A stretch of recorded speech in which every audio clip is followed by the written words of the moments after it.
One rank one pension को लेकर काफ़ी दशकों से इस मांग को लेकर लड़ाई कर रहे पूर्व भारतीय सेना लोग जो हैं पिछले कई दिनों से जहां दिल्ली के जंतर मंतर पर भी धरना प्रदर्शन कर रहे हैं, लेकिन अभी हाल में पारिकर जी का बयान आया है कि बिहार चुनाव के बाद आरोप की जो डिमांड्स हैं वो पूरी की जाएगी। इस मसले में बातचीत करने के लिए मौजूद है हमारे साथ एयरफोर्स से रिटायर्ड अजीत सिंह जी। से अगर देखा जाए तो पारिकर जी ने कहा है कि जो वन रैंक वन पेंशन वालों की जो डिमांड्स है वो बिहार इलेक्शन के बाद जो है वो पूरा कर दिया जाएगा।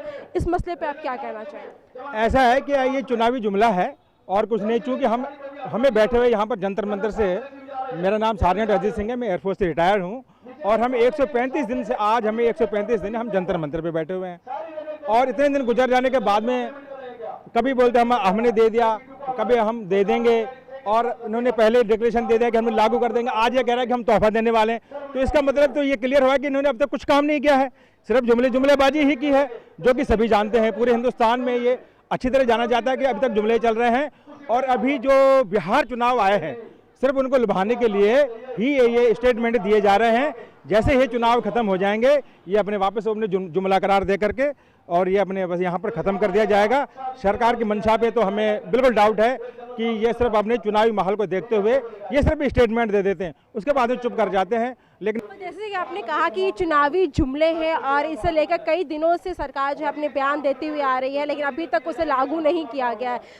यहाँ पे धरना प्रदर्शन भी किया जा रहा है, कई बार रैलियां भी निकाली गई जहाँ पे पूरे भारत से अलग अलग राज्यों से सारे पूर्व सैनिक एकजुट होकर रैली भी निकाले, लेकिन अभी तक कोई ऐसा कदम नहीं उठाया गया। तो क्या लगता है कि क्या सुनवाई आपकी होगी तो कब तक होगी और किस तरीके से होगी? कोई पता नहीं है, ये सरकार की मंशा के ऊपर है। जीतेंगे तो भी मुसीबत है, अगर हारेंगे जब भी मुसीबत है।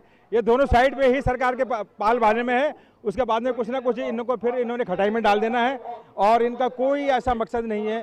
अगर इन्हें करना होता तब तक कर दी होते। ORP पिछले इन्होंने सितंबर के 5 तारीख को डिक्लेरेशन किया है। क्या अभी 2 महीने गुजर गया, उसके बाद में अब तक इनका नोटिफिकेशन तैयार नहीं हुआ। जो वापस आ रहे हैं कि हम अभी ये लागू करेंगे, तो इसका मतलब क्या हुआ कि अब तो कुछ नहीं था। अब तक जो कुछ कह रहे थे वो गलत था या झूठ था, यही इनके मंशा हुई। ये तो क्लियर हो गया ना आज के कल के न्यूज में। जिस तरीके से आप लोग संघर्ष करते हुए आ रहे इतने लंबे वक्त से, सरकार की तरफ से कोई कदम नहीं उठ रहा, तो कोई नई रणनीति आपने तैयार की है जिससे सरकार हरकत में आए? बिल्कुल, हमने रणनीति तैयार कर रखी है। जैसे ये 5 तारीख के बाद में इनके क्या है कि बिहार चुनाव खत्म हो जाएगा, उसके बाद में फिर हम अपनी रणनीति को एकदम से बदल देंगे और हम ये आखिरी जेल भरो आंदोलन में पहुंच जाएंगे। 4था चरण होगा हमारा और उसमें काफ़ी कुछ होगा जो कि सरकार से शायद ना संभल सके। तो जिस तरीके से इनका बातचीत का कहना है कि जिस तरह से पारिकर जी का भी बयान आया है कि बिहार चुनाव के बाद इनकी आरोप की जो डिमांड्स है वो पूरी की जाएंगी, वो एक जो चुनावी जुमले है और इसे लेकर ये चुनावी जो अभी चुनाव का जो माहौल बना हुआ है, तो 5 तारीख के बाद ये अपनी रणनीति चेंज करेंगे, बदलाव करेंगे ताकि सरकार के ऊपर दबाव बना सके और इनकी मांगों को जल्द से जल्द सुनवाई की जा सके। मैं ज्योति सिंह, कैमरा पर्सन सुभाष के साथ, मुंसिफ टीवी, दिल्ली।